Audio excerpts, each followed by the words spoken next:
요즘 시장 상황이 별로 안 좋죠. 이제 시장 상황이 뭐 좋고 나쁘고를 떠나서 뭐 항상 보면은 누군가는 창업을 하고 누군가는 폐업을 하는 것 같아요. 그런데 이제 폐업을 결정하고 뭐 결정하는 것도 창업하는 것보다 훨씬 더 어렵죠. 진짜 쉽게 결정할 수 있는 문제는 아닌 것 같아요. 근데 일단은 폐업을 결정을 했으면은 해야 되는 것들이 진짜 되게 많아요. 그래서 오늘은 그 폐업하면은 뭘 해야 되는지 그런 거에 대해서 좀 핵심적으로 핵심적인 것만 좀 간추려서 말씀을 드려볼게요. 네, 안녕하세요. 조 사장입니다. 음, 이번 영상은 폐업할 때 해야 되는 것들에 대해서 자, 꼭 해야 되는 게 있고요. 그리고 하면 좋은 게 있고요. 그리고 했으면 하는 거, 뭐 개인적인 생각, 뭐 이런 것들 순으로 정리를 해볼게요. 일단은 첫 번째로 이제 꼭 해야 되는 게 있어요. 꼭 해야 되는 게 뭐냐면은 뭐 당연히 아시겠지만 세금입니다. 세금. 세금은 보통 이제 폐업을 하면은 누가 뭘 시키지는 않아요. 안 그래도 이제 끝나는 마당에 뭘 더 해달라 뭐 이렇게 하는 사람도 별로 없죠. 그런데 이제 세금은 좀 달라요. 근데 그렇다고 해서 세금을 막 되게 무리하는 걸 요구한 건 아니고요. 항상 해왔던 뭐 부가세 신고라든가 아니면은 소득세 신고 이런 것들을 자 여기까지 한 것까지는 괜찮으니까 이제 마지막으로 한 번만 더 하고 끝내자. 이렇게 하는 거라고 생각하시면 돼요. 그래서 폐업할 때 이런 부가세 신고도 하시고 이제 마지막으로 다음해 5월에 소득세 신고하시면은 끝납니다. 만약에 뭐 그러니까 직원을 고용을 하고 있었다 그러면은 지급명세서 제출도 하긴 해야 되는데 요거는 논외로 할게요. 뭐 만약에 세무대리인이 있으면 세무대리인이 알아서 해주실 거고 만약에 본인이 직접 했으면은 이것도 역시 항상 해왔던 거니까 잘 하실 거라고 믿어요. 뭐 대신에 이제 좀 한 가지 당부를 드리자면은 마지막에는 소득세 신고를 좀 잘 하시는 게 좋아요. 이게 그 사업이라는 게 이게 지금 폐업한다 그래서 내가 앞으로 더 이상 이제 소득 활동이 없다는 건 아니잖아요. 근데 이제 보통 폐업할 때쯤 되면은 이익이 많이 난 상태에서 폐업을 하시는 경우도 있지만 보통 이제 손실이 좀 많은 상태에서 폐업을 한단 말이에요. 그렇기 때문에 굳이 내가 장부 작성을 잘 안 해도 세금이 잘 안 나오는 상황이라 그냥 뭐 장부 작성 없이 추계로 이렇게 신고를 하시는 경우가 있는데 지금 나오는 어떤 손실을 제대로 신고를 할 수 있으면 나중에 다 써먹을 수 있어요. 15년 동안 쓸 수 있기 때문에 그냥 그 세금 효과만 따지면은 내가 손실 금액의 한 못해도 10%는 나중에 돈이 들어오는 거다.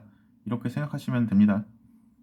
그렇기 때문에 이거를 만약에 제대로 신고를 안 하면은 돈 버리는 거라서 잘 신고하는 거를 저는 이제 좀 추천을 드려요. 물론 이제 그냥 추계로 하는 것보다는 뭐 어떤 세무 비용이 좀 더 들어갈 수는 있는데 어쨌든 이게 끝이 아니니까. 음. 사실 그리고 세금 신고는 세금 문제에서는 더 중요하게 다뤄야 될 부분이 바로 포괄양수도랑 그리고 권리금에 대한 세금 신고거든요. 근데 이제 포괄양수도 같은 경우는 부동산 사장님들 말만 딱 믿고 이거는 그냥 무조건 포괄양수도다. 그게 제일 편하다. 이렇게 하고 이제 진행하시는 분들이 있는데 사실 굉장히 좀 깊게 들어가면 포괄양수도가 어려워요. 그렇기 때문에 꼭 세무 전문가한테 그 내용을 한번 확인 받아보시는 게 좋습니다. 예, 굉장히 싱겁게 그냥 이건 뭐 별다른 의견 없이 포괄양수도가 맞다 이렇게 나올 수도 있는데 아닐 수도 있어요. 근데 아니게 되면 문제가 너무 커져요. 그렇기 때문에 한 번은 꼭 체크를 받아보셔라 말씀드리고 싶고요. 그리고 권리금 같은 경우도 보통은 잘 신고를 안 하는데 이게 그 나중에 자금 출처를 소명하는데 굉장히 유용해요. 그리고 사실 만약에 신고를 한다 하더라도 기본적으로 60% 경비를 인정을 받아요. 별다른 어떤 증빙이 없어도. 그렇기 때문에 이제 세금도 생각보다 그렇게 많이 안 나온다. 어, 이 정도만 다루고 싶네요. 이제 꼭 해야 되는 세금 문제는. 두 번째로 폐업을 하면 좋은 거에 대해서 말씀을 드릴게요. 폐업을 하고 나서 하면 좋은 건데 사실 이제 뭐 예를 들어서 노란우산공제랑 고용보험 가입하는 거 같은 경우는 처음부터 대표님이 뭐 창업할 때쯤이나 아무튼 폐업할 때 가서 뭐 할 수 있는 건 아니에요. 그래도 일단은 말씀을 드리자면은 노란우산공제 같은 경우는 퇴직금을 받는 거라고 생각하시면 돼요. 그리고 고용보험 같은 경우는 창업하고 나서 이제 초기에만 할 수 있는데 가입을 그러면 나중에 폐업하고 나서 실업급여를 받을 수가 있어요. 물론 이제 이런 것들이 다 장단점이 있기 때문에 좀 따져보고 하셔야 되는데, 폐업할 때 가서 만약에 이 영상을 보신다면 이미 늦었죠. 그래서 그런 분들한테는 차라리 이제 희망 리턴 패키지라는 게 있어요. 그거를 좀 자세히 보시면은 좋을 것 같다. 여기서는 그냥 키워드만 말씀드릴게요. 희망 리턴 패키지. 인터넷 쳐보시면 나오는데, 요건 이제 내용이 좀 많아요. 그렇기 때문에, 그리고 본인한테 필요한 게, 뭐가 맞을지, 뭐 이런 것들 검토를 하셔야 되기 때문에, 요 키워드만 말씀드리겠습니다. 그 마지막으로, 폐업을 하고 나서, 사장님들이 하셨으면 하는 거에 대해서 말씀을 드리자면은, 마음을 추스리는 겁니다. 마음을 추스리는 거. 그동안 이제 좀 사실 사업을 하시면은 진짜 하루 왼종일 그냥 사업 생각만 하잖아요. 1년 365일 내내. 그렇기 때문에 제대로 이제 쉬지도 못하셨을 거고.